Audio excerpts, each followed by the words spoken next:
Election കഴിഞ്ഞ ഒരു പശ്ചാത്തലമാണ് നമ്മൾ നിൽക്കുന്നത്. രാഷ്ട്രീയം സംസാരിക്കുമ്പോൾ നമ്മൾ അതിൻ്റെ പല കാരണങ്ങളും അതുമായിട്ട് ബന്ധപ്പെട്ട് പറയേണ്ടതുണ്ട്. കാരണം സാധാരണ രാഷ്ട്രീയക്കാർ പറയാത്ത ചില കാര്യങ്ങൾ നമ്മളാരും ശ്രദ്ധിക്കാതെ യാന്ത്രികമായിട്ട് തിരഞ്ഞെടുപ്പിൽ ഒരു കക്ഷിക്ക് വോട്ട് കിട്ടിക്കഴിഞ്ഞാൽ നല്ല പെർഫോമൻസാണ് അവർ ചെയ്തത് എന്നതുകൊണ്ടാണ് വോട്ട് കിട്ടിയെന്നുള്ള രീതിയിൽ കേവലമായിട്ട് വിലയിരുത്തുന്ന ഭൂരിപക്ഷ ജനങ്ങൾ ഉള്ള ഒരു നാട്ടിൽ ഇലക്ഷൻ റിസൾട്ട് തന്നെ ശരിക്കും പറഞ്ഞാൽ അർത്ഥരഹിതമാണ്. കാരണം ജനാധിപത്യത്തിൽ ഒരു റോള് കൃത്യമായിട്ട് നിർവഹിക്കേണ്ടിക്കൽ അത് ജനാധിപത്യത്തെക്കുറിച്ച് കൃത്യമായിട്ടുള്ള ധാരണയുള്ള ജനതയായിരിക്കണം. ഇന്ത്യൻ ജനാധിപത്യത്തിൻ്റെ ഒരു പ്രശ്നം എന്ന് പറഞ്ഞു കഴിഞ്ഞാൽ പേരിനൊക്കെ ജനാധിപത്യമുണ്ട്, ഭരണഘടനയിലും ജനാധിപത്യ സെക്യുലാരിസം ഒക്കെ പറയും. അതേസമയം തന്നെ ഒരു ജനാധിപത്യ രാജ്യത്തിൽ ജനാധിപത്യപരമായിട്ട്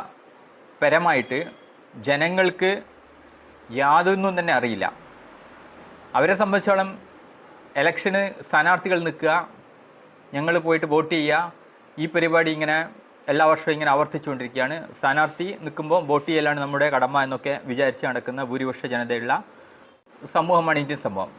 ഇവിടെയൊന്നും തന്നെ കൃത്യമായിട്ടുള്ള ഒരു രാഷ്ട്രീയ വിലയിരുത്തുകൾ ഇല്ല എന്നുള്ളതാണ്. ഭൂരിപക്ഷത്തിൻ്റെ ട്രെൻഡിനനുസരിച്ചിട്ട് മാത്രം സഞ്ചരിക്കുന്ന രീതിയിൽ ഭൂരിപക്ഷം പറയുന്നതായിരിക്കും ശരി, അല്ലെങ്കിൽ ഒരു ന്യൂമറിക്കൽ സെലക്ഷൻ എന്നുള്ള രീതിയിലേക്ക് പോവുകയാണ്. കൂടുതൽ പ്രചാരണം ഏത് ഭാഗത്താണ്, എൻ്റെ ഭാഗത്ത് ഏത് രാഷ്ട്രീയ കക്ഷിക്കാണ് കൂടുതൽ സ്വാധീനം, അവരാണ് കൂടുതൽ പ്രചാരണം നടത്തുന്നത്, ആരാണ് നല്ലോണം പ്രസംഗിക്കുന്നത്, ഈ രീതിയിൽ മാത്രം കാര്യങ്ങൾ വിലയിരുത്തിക്കൊണ്ട്, അല്ലെങ്കിൽ ഒരു കളറ് മാത്രം അറിയാം, ചുവപ്പ് അറിയാം, കാവ്യ അറിയാം, പച്ച അറിയാം, ഈ കളർ കണ്ടു കഴിഞ്ഞാൽ യാന്ത്രികമായിട്ട് വന്നുകൊണ്ട് ഇങ്ങനെ നമ്മുടെ തോട്ടിൽ നിന്നൊക്കെ ഈ താറാവൊക്കെ ഇങ്ങനെ വിളിച്ചു വരുന്ന കാണാം. അതേപോലെ വന്നുകൊണ്ട് പോളിംഗ് ബൂത്ത് പോയിട്ട് വോട്ടും ചെയ്തിട്ട് പോകുന്ന എത്ര രാഷ്ട്രീയ ബോധങ്ങൾ മാത്രമേ ഇവിടെയുള്ള ജനതയ്ക്ക് ഉള്ളൂ എന്നുള്ളതാണ്. ഇവരാണ് ഈ തിരഞ്ഞെടുക്കുന്നത്. ഈ ഒരു കണ്ടീഷനിൽ, അതായത് ജനാധിപത്യ ബോധമില്ലാത്ത ഒരു സമൂഹം കൂടുതൽ വസിക്കുന്ന ഇന്ത്യയിൽ ജനാധിപത്യ രീതിയിൽ തിരഞ്ഞെടുപ്പ് നടത്തുമ്പോൾ ജനാധിപത്യത്തിലൂടെ തിരഞ്ഞെടുക്കപ്പെടേണ്ട യോഗ്യതയുള്ള ആൾക്കാരെല്ലാം എത്തപ്പെടുന്നതിലാണ്. അതാണ് അതിൻ്റെ ഒരു പ്രശ്നം. ഈ മത്സരിക്കുന്ന ആൾക്ക് പോലും യാതൊരു ജനാധിപത്യ ബോധമൊന്നും വേണമെന്നൊന്നുമില്ല.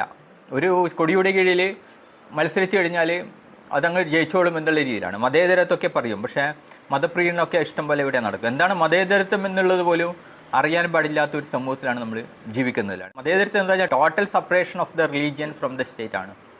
അതായത് മതം എന്നത് ഒരു പരിഗണന വിഷയമേ അല്ല ഭരണകൂടത്തിന്. അതിൻ്റെ അതിപ്രധാനമായ 4 ഭാഗങ്ങളിൽ നിന്ന്, അതായത് ലീഗൽ സിസ്റ്റം, നിയമവ്യവസ്ഥ, അല്ലെങ്കിൽ എഡ്യൂക്കേഷൻ സിസ്റ്റം, അതേപോലെയുള്ള അതിപ്രധാനമായ സ്ഥാപനങ്ങളിൽ നിന്ന്, രാഷ്ട്രത്തിൽ നിന്ന്, അതായത് സ്റ്റേറ്റ് ആസ് നോ റിലീജിയൻ, അതായത് രാഷ്ട്രത്തിന് മതമില്ല എന്നുള്ളത്. എഡ്യൂക്കേഷൻ, വിദ്യാഭ്യാസത്തിൽ മതം കലർത്തേണ്ടയില്ല, മതപരമായിട്ട് ഇടപെടേണ്ട കാര്യവുമില്ല. അതേ നിയമവ്യവസ്ഥയ്ക്കും അങ്ങനെയാണ്, എല്ലാ കാര്യങ്ങളിലും അങ്ങനെയാണ്. ഇങ്ങനെയൊക്കെ ഭരണകൂടത്തിൻ്റെ അതിപ്രധാനമായ തലങ്ങളിൽ നിന്ന് മതത്തെ മാറ്റി, അല്ലെങ്കിൽ മതത്തെ പരിഗണിക്കാതെ ഭരണം കൊണ്ടുപോകുക എന്നുള്ളതാണ് മതേതരത്വം. പക്ഷേ ഇവിടെ നടക്കുന്നത് നേരെ എല്ലാം തിരിച്ചു തന്നെയാണ്. സ്ഥാനാർത്ഥിയുടെ പോലും മതം അന്വേഷിച്ചുകൊണ്ടാണ് സ്ഥാനാർത്ഥി നിർണ്ണയം നടത്തുന്നത്. മതേതര കക്ഷികൾ എന്നൊക്കെ പറയുമ്പോൾ അവർ ചെയ്യുന്നതും ഇത് തന്നെയാണ്. അപ്പുറം ഒരു ലാറ്റിൻ കത്തോലിക്കക്കാരുണ്ടെങ്കിൽ ഇപ്പോഴും ലാറ്റിൻ കത്തോലിക്കക്കാരനെ തന്നെ വെക്കും. കാരണം എന്താണ് പ്രശ്നം? നമ്മുടെ സമൂഹം ജാതി മതാധിഷ്ഠിതമായിട്ട് വിഭജിച്ചിരിക്കുകയാണ്. അപ്പോൾ സാമുദായികത്തിൻ്റെ പിന്തുണ ഉറപ്പാക്കുക എന്നുള്ളത് ജനാധിപത്യത്തിൽ ഒരു മതേതര കക്ഷിയെ സംബന്ധിച്ചോളം ഒരു ദൗർഭാഗ്യകരമായിട്ടുള്ള ഒരു കാര്യമാണ്. കാരണം ഒരു മതേതരത്വ സമൂഹത്തിൽ ഈ രാഷ്ട്രീയവും മതവും രണ്ടാണ്. രാഷ്ട്രീയത്തിൽ എപ്പോഴും മതം കലർത്തുന്നു, അവിടെയാണ് വർഗീയത തുടരുന്നത്. അതായത് ഒരു വിഭാഗത്തിനെ പ്രീണിപ്പിക്കുക, അല്ലെങ്കിൽ ഒരു വിഭാഗത്തെ മാറ്റി നിർത്തുക. ഈ രീതിയിലുള്ള സമീപനം എല്ലാ രാഷ്ട്രീയ കക്ഷികളിൽ നിന്ന് കാണാം. മതേതര കക്ഷികൾ എന്ന് പറയുന്ന ഒരു കക്ഷികളൊന്നും ഇവിടെ ഇല്ല എന്നുള്ളതാണ്. യഥാർത്ഥത്തിൽ മതപ്രീണനമോ അല്ലെങ്കിൽ മത വിരുദ്ധമോ ആയിരിക്കുന്ന കക്ഷികൾ മാത്രമേ ഇവിടെയുള്ളൂ. INL എടുക്കുക, ഏത് കക്ഷിയാണിത്? കേരളത്തിൽ ആദ്യമായിട്ട് വർഗീയ ജയിച്ചു എന്നൊക്കെ പറയുന്നതിൽ യാതൊരു അർത്ഥമില്ല. മുസ്ലിം ലീഗ് സ്ഥാനാർത്ഥികൾ, INL സ്ഥാനാർത്ഥികൾ ഇവിടെ ജയിച്ചിട്ടുണ്ട്. അതൊക്കെ വർഗീയതയുടെ അടിസ്ഥാനത്തിൽ തന്നെയാണ്. പച്ചയായ വർഗീയ കക്ഷികളാണ് INL ആണെങ്കിലും ലീഗാണെങ്കിലും. ഇവരൊക്കെ ഇവിടെ മുന്നേ ജയിച്ചിട്ടുണ്ടെങ്കിൽ കേരളത്തിൽ വർഗീയ കക്ഷികൾ നേരത്തെ അക്കൗണ്ട് തുറന്നതാണ്.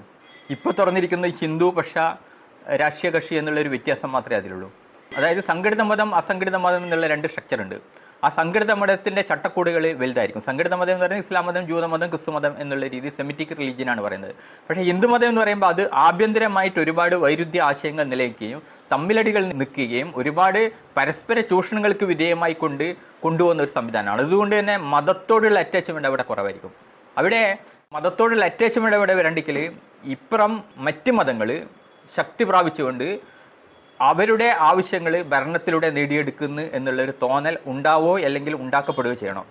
ആ രീതിയിൽ വരുമ്പോൾ ഈ ഭൂരിപക്ഷത്തിൽ അസംഘടിതമായിട്ട് എല്ലാം തമ്മിലടിച്ച് നിൽക്കുന്ന ജനങ്ങളെ സംബന്ധിച്ചോളം അവർ സംഘടിത ബോധത്തിലേക്ക് അവർ പോകും. അങ്ങനെ സംഘടിത ബോധത്തിലേക്ക് പോയിക്കൊണ്ടിരിക്കുന്നു എന്നുള്ളതാണ് കേരള രാഷ്ട്രീയം നൽകുന്ന പല സൂചനകളും. സുരേഷ് ഗോപി എന്നൊക്കെ പറയുന്ന വ്യക്തിയെ സംബന്ധിച്ച് യാതൊരു ക്വാളിറ്റിയും വളരെ അപരിഷ്കൃതമായ മൂല്യങ്ങൾക്ക് വേണ്ടി നിലനിൽക്കുന്ന ഒരാളാണ്. പക്ഷേ ഭൂരിപക്ഷം സാംസ്കാരിക തലത്തിലെ ഔന്നിത്യമുള്ള തൃശ്ശൂർ ജനതയൊക്കെ സുരേഷ് ഗോപിനെയൊക്കെ ജയിപ്പിച്ചു എന്ന് പറയുമ്പോൾ നമ്മൾ മനസ്സിലാക്കേണ്ടത് ഇന്ത്യൻ സമൂഹത്തിൽ മൊത്തം എടുത്തു കഴിഞ്ഞാലും കേരള സമൂഹത്തിൽ എടുത്തു കഴിഞ്ഞാലും ഈ രീതിയിൽ പാരമ്പര്യ മൂല്യങ്ങൾക്ക് വേണ്ടി ചിന്തിക്കുന്ന ഒരു സമൂഹമാണ് ഇവിടെയുള്ളത്. അതായത് ഇത്തരത്തിലുള്ള കാര്യങ്ങളാണ് ജനങ്ങൾക്ക് ആവശ്യം, ഇത്തരത്തിലുള്ള കാര്യമാണ് പുരോഗമനമെന്ന് ചിന്തിക്കുന്ന ഒരു ജനതയുള്ള നാട്ടിൽ ഇത്തരത്തിലുള്ള ആൾക്കാരെ വെച്ച് കഴിഞ്ഞാൽ ജയിക്കുമെന്നുള്ളത് സ്വാഭാവികമാണ്. ഇപ്പോൾ രാഷ്ട്രീയ നേതൃത്വത്തെ സംബന്ധിച്ചോളം സാംസ്കാരിക മേഖലയിലെ പ്രവർത്തനങ്ങളൊക്കെ പണ്ടേ വിട്ടതാണ്. ഇന്ന് സാംസ്കാരിക മേഖല ഇങ്ങനെയുള്ള പ്രവർത്തനം വേണമെന്നോ ഇന്ന് നടക്കുന്ന കാര്യങ്ങൾ വളരെ പിന്തിരിപ്പിനായിരിക്കുന്ന കാര്യമാണോ എന്നുള്ളത് ഒന്നും തിരിച്ചറിയാനുള്ള ഒരു രാഷ്ട്രീയ നേതൃത്വം ഇന്നില്ല എന്നുള്ളതാണ്. പണ്ടൊക്കെ ഒരുപാട് സാംസ്കാരിക രംഗത്ത് ഒരുപാട് പ്രവർത്തനങ്ങൾ നടത്തിയിട്ടുണ്ട്, പല മാറ്റങ്ങൾ വരുത്താൻ നോക്കിയിട്ടുണ്ട്. അന്നൊക്കെ എല്ലാ മതങ്ങളും കൂടിയിട്ട് വിമോചന സമരകാലത്തൊക്കെ അതൊക്കെ പരാജയപ്പെടുത്തിയിട്ടുണ്ട്. പക്ഷേ ആ പരാജയത്തിൽ നിന്ന് അവർ ഉൾക്കൊണ്ട പാഠം എന്താണെന്ന് വെച്ചാൽ ഈ ഒഴുക്കിനൊത്ത് പോകുക എന്നുള്ളതാണ്. ആ ഒഴുക്കിനൊത്ത് പോകുക എന്നുള്ള അന്ന് എടുത്ത അതേ നിലപാടിൽ ഇന്നും പോയിക്കൊണ്ടിരിക്കുകയാണ്.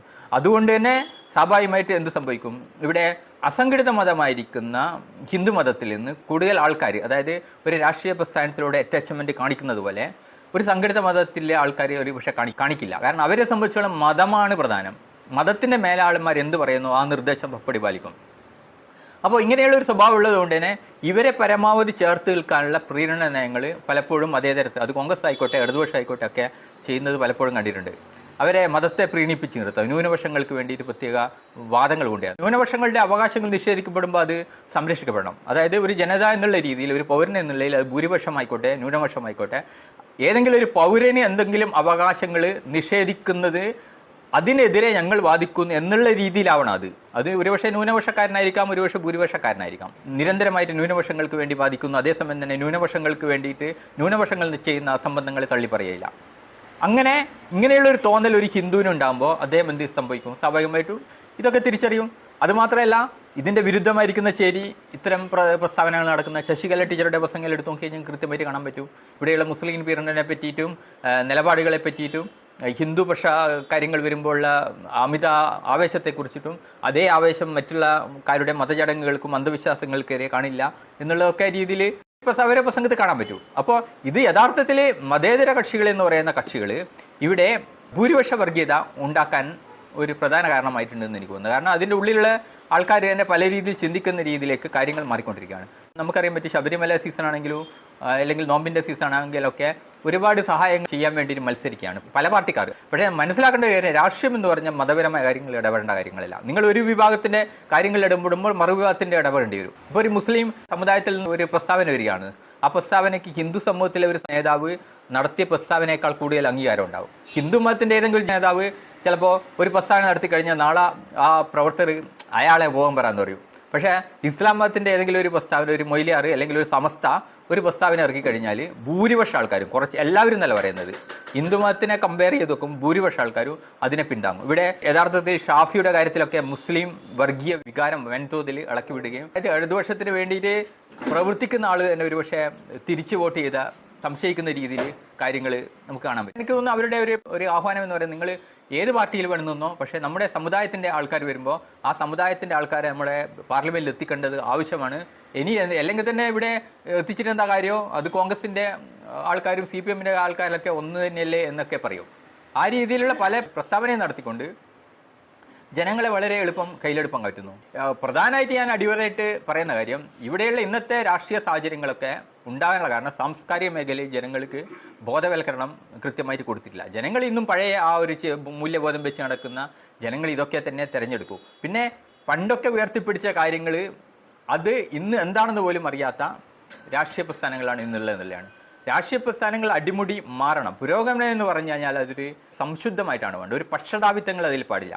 പക്ഷതാവിത്വമായിട്ട് നിങ്ങൾ എന്ത് പുരോഗമനം പറഞ്ഞു കഴിഞ്ഞാൽ തള്ളപ്പെടും. പുരോഗമനം ഇന്ന് പറഞ്ഞിട്ട് വോട്ട് കിട്ടിയില്ലെങ്കിൽ വോട്ട് കിട്ടണ്ടെന്ന് വിചാരിക്കണം. ഇനിയിപ്പോൾ പ്രീണനം നടത്തിയിട്ടും വോട്ട് കിട്ടുന്നില്ലല്ലോ. പ്രീണനം നടത്തി കഴിഞ്ഞാലും വോട്ട് കിട്ടുന്നില്ല. പിന്നെ എന്തിനാണ് പച്ചയായിട്ട് ഡീസൻ്റായിട്ട് പോകാനല്ലാണ്ട് എന്തിനാണ് അന്തസ്സ് തുറക്കുന്നത്?